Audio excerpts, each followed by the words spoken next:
a little bit about yesterday, day one, and your thoughts, general thoughts, and then we'll open up for questions. Well, it was absolutely awesome to get out in the stadium. Been a long time coming, obviously for me, not just from last fall, but 3 years out of college football. Been dreaming of that day, been anxious, been excited. So couldn't have been happier to be out on the turf in the stadium where we're going to open up the season next fall. So it was really, really exciting for me personally. I think a lot of our coaches were beyond gassed up, excited. And to be quite honest, I think all of our players were as well. We had a drill starting at 8 o'clock, and I think everybody was in the stadium lined up at 10 minutes till. So everybody was excited.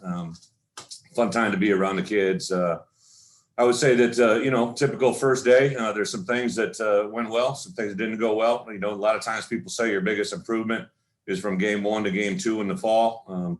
I think the same thing could be said in the spring. Your biggest improvement usually is from practice 1 to practice 2. We're in limited things with just the headgear, with just the helmets on. We can't have any pads or do a lot of the things that you do on the football field these first 2 days, but you can get good at fundamentals. There's a huge emphasis on communication, just getting guys to do the things right that put you in a position to win games. We really had minimal pre-snap penalties. I think there were 2 guys that were marginal if they possibly could have got called, so there wasn't any pre-snap penalties. We preach a lot around here about before you win the game, you got to stop from losing it, and one of the biggest factors into that is pre-snap penalties. Didn't have much of that. Did have some turnovers, so things we got to eradicate. We started off in the red area and kind of taught the importance of that, and that'll be a continuation now through Thursday and Saturday's practice. So really, other than that, no surprises. Stayed pretty injury-free. Had one guy that might have banged his shoulder up mildly that might be out for a little bit. We're still waiting for some results on him, but other than that, it's all good to go. Open it up for some easy questions. All right, Rob Rosenthal, you're leading off. Mark on deck. Jeremy the Hole, go ahead.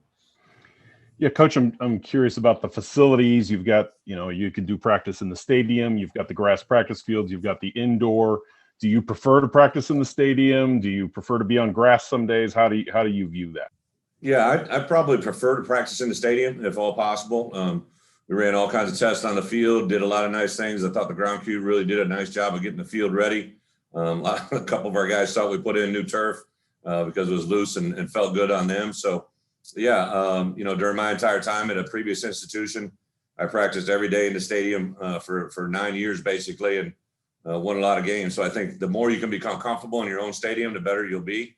Now, obviously, you're all on one field, so there is some limitations on space. But if you handle it the right way and you manage it and you kind of maneuver your kids so that there is no cross interference, you can be one of the best places to practice. And as far as what you've found from being in the facility for a couple months now, like, what you have in the routine of getting the players ready, getting them dressed, how are you feeling about the facilities you've inherited here? Well, the Smith Center and the people that made this possible are absolutely game changers. This is an unbelievable building. From the time you walk in, obviously the ambiance, just the history and the character that's on the walls, but also the functionality of it. So this, if you think about it, when our players walk through that front door, they get COVID tested in the first 10 feet in the building. But after that, it's kind of been normal for them to, progress into a fueling station. So we, for us personally, we start every day at 5:30 a.m. They come in, they get COVID testing. Then we try to fuel them both hydration and with some protein, get something in their belly. We go into a short special teams meeting and then take it on the field for about 2 hours and 15 minutes. And it's very, very functional. The locker room, the way it progresses to the field, the training room, the state-of-the-art recovery. We preach a lot to our guys about not just when the practice ends. That's just the beginning of the recovery process. So they come in and they take some cool tubs. We have a brunch waiting for them, so we feed them on the way out the door to go to their first classes.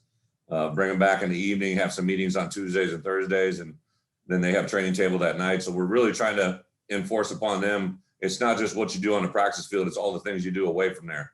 How you recover, how you take care of your body, the things you put in your belly, the things you take in and diet are going to have a huge effect on your body and its ability to perform on game days.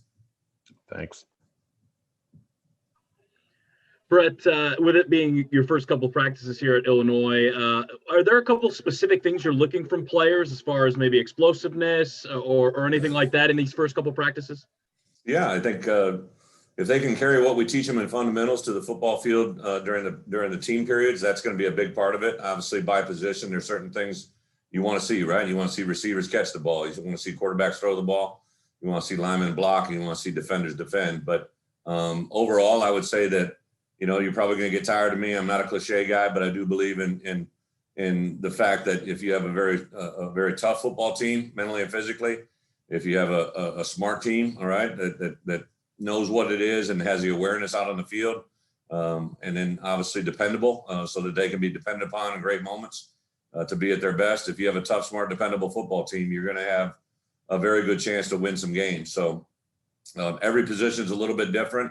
I love the fact I threw on the Indy tape and I saw George McDonald, who's an absolutely unbelievable football coach, just do some stuff in his individual periods that, put his players in a better position once team came. I saw Tony working with the quarterbacks and some footwork, some things that are going to allow the players to become better players once they learn how to throw a football with better consistency. I saw Aaron Henry and Ryan Walters work with our DBs on, just the mechanics of defending a football, a jump ball, a red area ball. It's just fun to me to watch our coaches coach and give them knowledge that gives them a chance to win. Appreciate it, Bret. Thank you. Thank you. Good afternoon, Bret. Didn't see Mike Epstein, Jake Hansen. What is their availability this spring? Who did you see? Jake Hansen and Mike Epstein. Yeah. Well, obviously Jake came back, but Jake literally just got back to campus Thursday of last week, maybe Thursday or Friday. We weren't even counting on him being in spring ball. So you won't see Jake throughout the spring. I've had several conversations with Mike. Mike's back in Florida, taking classes. He was working through some things medically that he had to get through, but as of right now, he's not on campus to go through spring ball. Those, I think, are the only two X factors out there. Again, Jake, he won't be involved. We didn't obviously find out he was coming back through the NCAA waiver until shortly before spring ball, and then he didn't get on camp. He didn't get to campus last week till Thursday. I think there are 9 guys total that aren't involved in drills that still haven't been medically cleared. Palcho's not out there. Several guys that still medically haven't been cleared. When you are unable to play or perform, we actually keep you in and put you through a return to play plan. So all those guys that you didn't see, I forget when you guys are out there. Yeah, they're out there during Indy, I guess. So if you weren't out there, if you were in there, they came out after the first hour. So we have a 2-hour and 15-minute practice. The first hour, they're indoors going through a workout with Tank, getting conditioning, getting all the things that they can physically done before they come out. And then the last half of practice, we allow them to watch and be around their position coaches and their players to try and learn the offensive, defensive schemes. But not only during the spring, but during the fall, that's kind of how that works with me. If you're in a position to not practice or participate full go into practice, you're going to go through a conditioning exercise away from the field, just to kind of let you know that you're not out there quite yet, and a reminder for them to stay hungry to get back out there. And what were your conversations like with Mike? I mean, obviously he's a veteran, has dealt with injury issues. He's obviously away from the team and possibly learning some of the stuff he can in spring. Yeah, I like Mike as much as I can like a player I've never met. I've had a lot of success recruiting St. Thomas Aquinas. So as soon as I got this job, I heard from his high school coaches right away, reached out to him. I've had several conversations with him and his family, just trying to steer him as best as possible. Whether or not he returns in the fall is strictly in his hands. I've invited him back and told him we'd love to have him be a part of the team. It's just really not in my position to comment on it, but also, put it in his hands on what he wants to do. Jake's here, looks great. All the other guys that weren't out there, everybody's progressing at a rate that I think they'll be able to join us. I would be very shocked if any of those medical guys wouldn't be able to join us pretty much full go by the time we return in June for the summer workout. So they should pretty much be full go by then. Thanks, Bret. Appreciate it. Thank you. Bret, I feel like you guys got a great response from reaching out to all the high schools across the state, but how important is that next step to then offer some kids? You guys have done that here locally around the Champaign area and then across the state as well.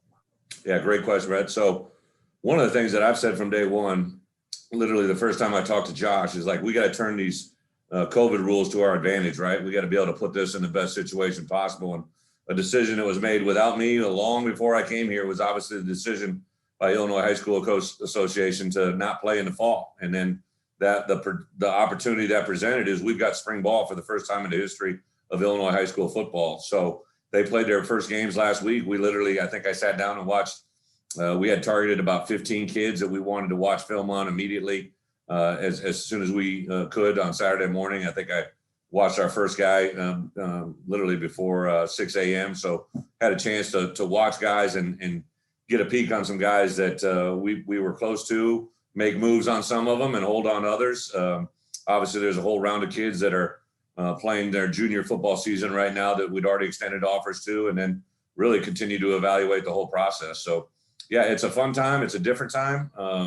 But we've reached out to I would tell you this too, that outreach that we made to 500 high school coaches across the state has been invaluable, not only just for the resource and to reach out and have the goodwill of Illinois football in the Illinois high school system, but to be the state school, to be represented as the University of Illinois and talk to those high school coaches, and now to talk to those high school players about what we want to try to do here. And then, to have a story like Io to turn around the basketball program. And, one of the comments that we've really played up was when he made a comment to stay in his home state and change the direction of the Illinois basketball program. We've used that repeatedly.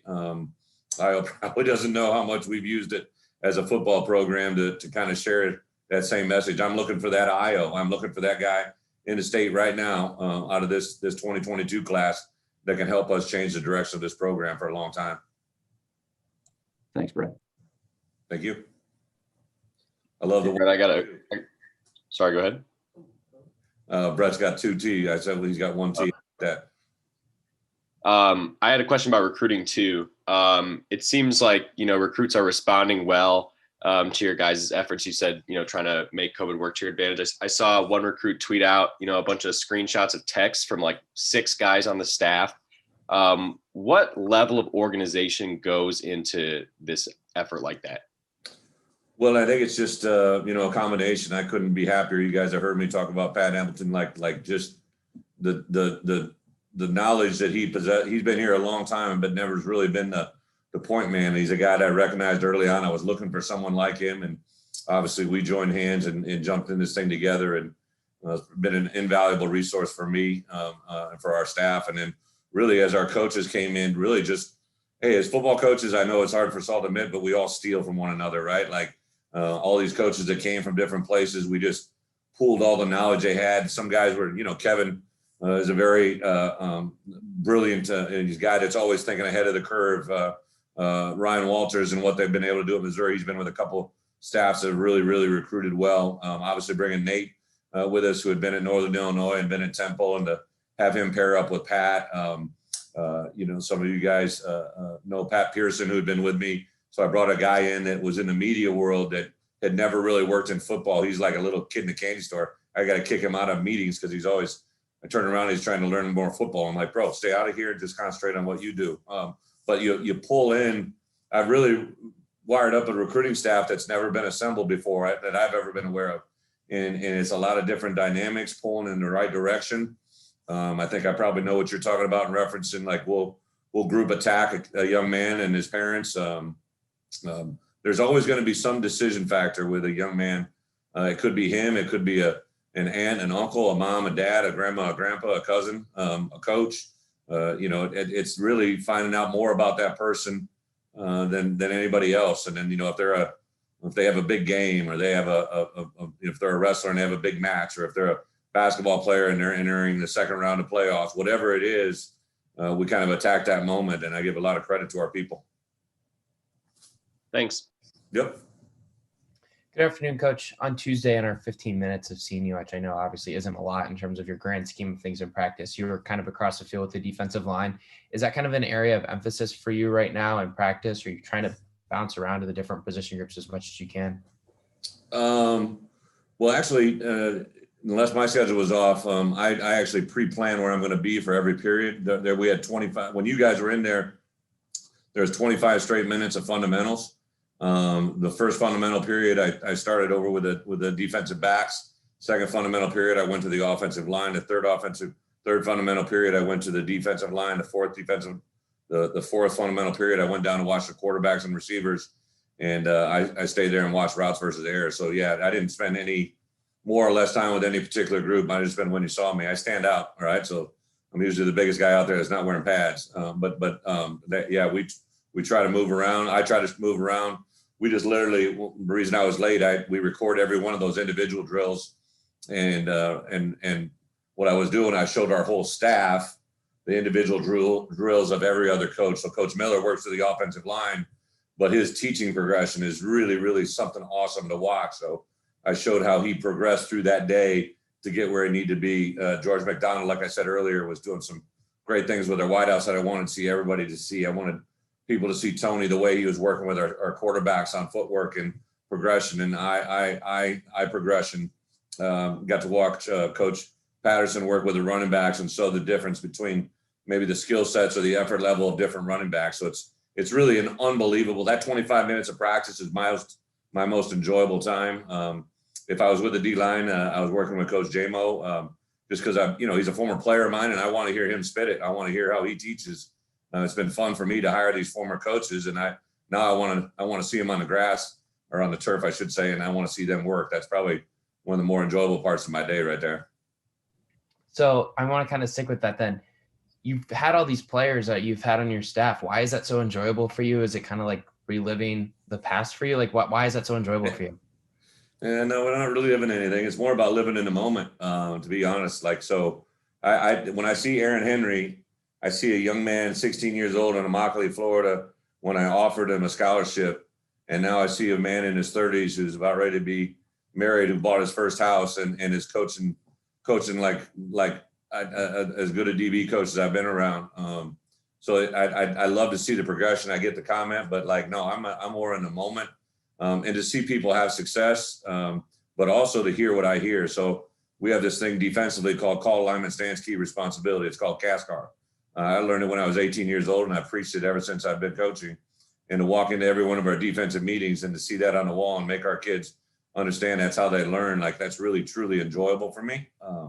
And then, to be quite honest, I've known Tony Peterson for a long time, but I've never been on the same field with him as a coach. And I wanted to hear him coach. I wanted to hear him preach. And that was pretty cool. I've been with George McDonald previously for 2 weeks before he left me at the altar, but I wanted to finally see him coach and see him out there on the football field. So it's really just, it's just truly just trying to enjoy the moment. Hi, Bret. In our last Zoom with you and in our last Zoom with Tony, you both now have talked about trying to get Brandon to be more vocal, be more communicative as a leader. I'm curious if at previous stops you've had success with quarterbacks who were maybe a little more quiet, lead by example type of guys. Yeah, it's really playing to the demeanor of them. During recruiting, you kind of have to review your past players at every position, and we're in a recruiting battle right now with a quarterback. And I was sitting talking to that quarterback we're recruiting, and I talked about my last 6 quarterbacks. So my last 6 quarterbacks, first was Scott Tolzien, was a young man from Illinois that I took from Illinois, who I think we beat out Toledo. He ended up being a multi-year starter, won 10 ball games his junior year and 11 his senior year, and was the first Big Ten championship with me. And Scott was a very quiet, deliberate, but when he talked, people listened. He wasn't a real big jabber, real big talker, but when he was supposed to talk, he spoke with authority. Volume reflects confidence, and confidence reflects your volume. So when he had to speak, he did a good job of doing that. My next quarterback was Russell Wilson, and Russell, he's a talker. He can jab the jab, but he's not really like a overly loud guy. But he would always speak when he needed to be heard, and people listened. My third quarterback after that was Joel Stave, who I had him starting as a true freshman. Got beat by Nebraska earlier in the year, and at the end of the year, he beat him 70-20 or whatever it was. So he definitely learned how to speak better as we go. My next quarterback was Brandon Allen at Arkansas, who still is in the NFL. Kind of another quiet demeanor guy, but can definitely speak when he has to. And then Austin Allen, his little brother, got a shot in the league and was, again, probably more of a boisterous guy. And now he's my 6th. Whoever this 6th quarterback is has got to be able to play the role that he's given. I know BP is not like in his major. It's not part of what he just naturally does.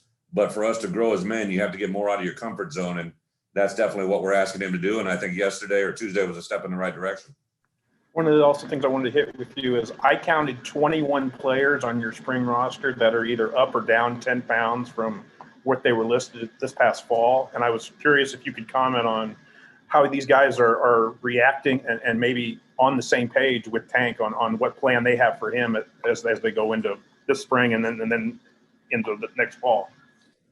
Tank has got Tank and Jeremy in our training room have got a lot of different ways to measure things out. So the easy way, obviously, is just the pure pounds. But Tank did a measurement device in Jeremy where I think Isaiah Gay put on 17 pounds of lean muscle mass and lost 3 pounds of body fat. And like you can literally see some of these guys, if you really truly got up close to Velo, like he totally has changed his body as well. Like there's a lot of guys.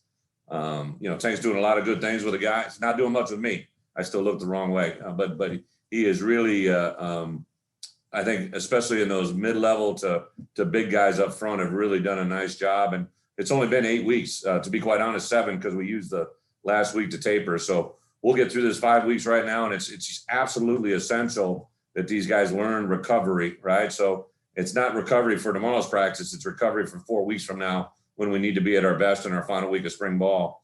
And I think they're beginning to understand that, but that's the big point of emphasis right now. Thank you, Bret. Appreciate it. Thank you. Okay, just a heads up, we've got about 4 or 5 minutes left. So go ahead, Gabby. Hey, Bret, I know Hey, you've Gabby. talked in another press conference, but what's the status on your wife and kids being in Champaign, and like where are they at right now? Great question. That is, they actually on Friday they're coming in full go. So we've been kind of living vicariously through FaceTimes and Zooms, and very, very excited for Friday. They're going to be here hopefully Friday about 3 o'clock, 4 o'clock, and we'll move into our. We bought a lot here. We've designed a home. Haven't dug the hole yet, but we should do that in about the next week or two, and then it'll take about a year to build that baby up, and then we'll move from our rental home into that residence here in Champaign. I couldn't be more excited for them to get here Friday. What has it been like just being away from them? Because I know obviously you've talked a lot about how important your family is to you, and obviously that's such a big thing. So what has it been like, and how have you guys kind of just like kept that, connection? Well, it's been extremely difficult. My wife knows I get a little emotional at times. So like once in a while, my oldest especially, she'll just say, I want to talk to daddy, or I miss daddy, or in the middle of the night or whatever. So those have been stories that I don't like to hear. But I set a record for FaceTimes calling home, and usually try to do that as best I can. But I give a lot of credit to my wife. She amazes me every day, but what she's done over the last 2.5 months has been absolutely essential for our family. So give her all the credit in the world, and looking forward to joining in on Friday with her hand. And my mother-in-law has been awesome as well. So it's really been kind of a family affair to get where we are. But I'm very, very excited for Saturday or Friday, believe me. Thanks. Thank you. Bret, I know you said that, you're kind of just looking at the fundamentals in the early stages of spring. Where do you kind of draw the line between, just seeing guys improve and start to see some players step up? I know the fall will probably be a little more of those position battles, but do you kind of want to see that out of some of the guys this spring that can kind of maybe, start to solidify themselves into a starting role? Absolutely, Nico. I think, again, you can't overestimate these first 2 days are in helmets only. So you can't, the game of football is played at a physicality level that you just can't emulate when you don't have pads on. So we'll get pads on Saturday. I've got the script laid out where we're going to be able to, test them in some moments that make them strain and compete against one another. We'll do some drills that we're not going to live scrimmage that first day, but we're going to be very physical. We're going to demand on them certain things. We'll be good against good. We're not going to be ones against twos or any of that stuff. It's going to be good against good, or the people that we feel is the best at their position going against the best. And again, competition brings the best out of people. So I would say as early as Saturday, we're going to stress them and put them in those moments where you want them to come out. But I would tell you, even just yesterday, there were guys that kind of separated themselves from drill work we've seen here the first 8 weeks to football work we saw on Tuesday. And I think that'll continue to be the case here as we move forward. Thank you. Thank you. Hey, Bret. I know we're just 2 days into this, but you laid out a pretty intensive schedule for us last week as far as what you wanted to do with spring ball. At this point, how have you liked the way, based on what these first 2 practices have shown, how do you like the way that's progressing? Are there any adjustments you're considering making, or have things gone pretty much according to plan for you? No, Colin, it's absolutely every day is an assessment. I literally every day, the last thing I do before I leave the building is write down what I liked about that day and what I didn't like. And today is Wednesday. We've already adjusted what we'll do next Monday, knowing how we can kind of adjust it and tweak it. Again, this COVID world, because our kids are in Zoom meetings for academics, we can kind of do some things unrealistic to what you'd normally be able to do. So we've adjusted Monday so that we'll give them a little bit longer break time in the middle so that we can just, again, we can make them understand it's about how they recover. We didn't give them enough window to eat as much as we'd like to have them get in them. So I gave them an extra half-hour time in the middle of their routine, which will allow us to stagger a little better. It will allow us to feed them more effectively, and it'll be better for their overall recovery. So Tuesday's practice, just one down. I'm waiting to see what tomorrow's look like. After 2 practices, we'll be able to adjust that schedule a little bit. But absolutely, I think if you're not adjusting and not adapting, you're probably going to be going backwards. So we literally adjust and adapt every day. Thanks, Brett. Thank you. All right, Coach, I know you have a meeting to get to here in a few minutes, so we'll wrap that up today, and we'll catch up with you again on a Saturday afternoon. Thank you. Apologize again. I'm sorry. That was not intentional. I just got wrapped up in a meeting. I apologize. Thank you. Thanks, everybody. Appreciate it. Thanks, Coach. Thank you.